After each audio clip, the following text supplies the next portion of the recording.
De vez em quando eu ouço umas barbaridades. E teve uma que eu vi recentemente, foi o seguinte: Roberto, no mundo atual, como você fala, com tanta incerteza que muda todo dia, é impossível se planejar. Opa, é o contrário. Se eu tenho um mundo cada vez mais incerto, mais importante é ter um plano, mais importante é ter uma rota, mais importante é ter definido um caminho. Então, não vamos inverter a lógica. Planejamento é fundamental se você, sua área ou sua organização querem ter sucesso nesse mundo de transformação da saúde. Olá, eu sou Roberto Gordilho e hoje nós vamos falar sobre planejamento. O Momento Gestor Extraordinário de hoje é sobre a importância do planejamento. E é fundamental no mundo que nós estamos vivendo, no mundo VUCA, volátil, incerto, complexo e ambíguo, cada vez mais parece nuvem, se olha está de um jeito, se olha está de outro jeito, consolidação avançando, modelo de remuneração avançando, perfil de cliente mudando, cliente exigindo novos serviços, concorrência acirrada. É fundamental você ter um plano, é fundamental a sua equipe ter um rumo, ter um norte definido, não ficar como um guardanapo ao vento, respondendo aos eventos à medida que eles aparecem, porque isso não vai te levar para lugar nenhum. E se o mundo é de incertezas, nós temos que aprender a planejar e executar o plano com base nas incertezas. O que muda não é ter ou não ter um planejamento, é ter ou não ter um planejamento rígido, ter ou não ter um planejamento inflexível. Você precisa colocar um óleozinho, coloca óleo aqui nas juntas, tá certo? Para você e a sua organização ou a sua área aprender a se mover com o planejamento e não planejar ou ficar naquele planejamento estático que estávamos acostumados até o passado remoto, fevereiro de 2020.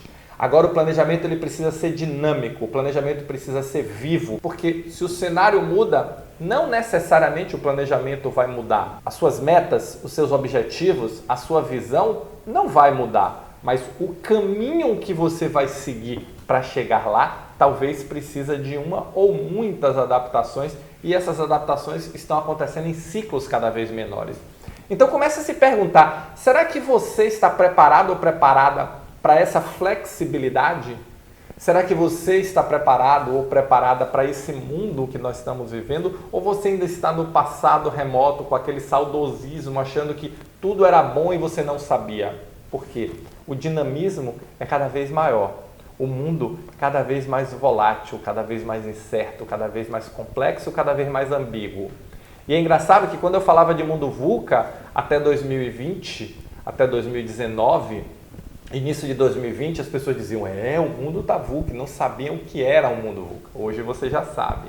Começa a pensar, não é se você deve fazer ou não deve fazer um planejamento, é o quão ajustável, o quão adaptável, o quão flexível é o seu planejamento. As metas, elas devem ter um grau de assertividade maior, mas o caminho deve ser traçado a cada momento. E desenvolver essa característica da flexibilidade no seu dia a dia, desenvolver essa característica da flexibilidade na gestão do seu planejamento é fundamental. E olha que flexibilidade, por favor, pelo amor de Deus, não confunda com jeitinho. Jeitinho não tem nada a ver com flexibilidade. Jeitinho é armengue. Jeitinho é resolver de forma não adequada a situação. Flexibilidade é entender a situação e se adaptar a ela. Essa é a grande diferença. Então, se liga, tenha um planejamento, faça um plano, isso faz parte do seu método. Agora, um plano flexível, moldável às situações, que você consiga ajustar o rumo a cada momento. Afinal de contas, o mundo cada vez mais VUCA. Se você gostou desse vídeo, se você curte o meu canal, deixa aqui o seu like, deixa o seu comentário. Vamos falar sobre esse tema planejamento, que é um tema que cada vez mais volta ao assunto, volta nas minhas lives, volta nas minhas aulas. Tá bom? Valeu, muito obrigado e nos encontramos no próximo Momento Gestor Extraordinário.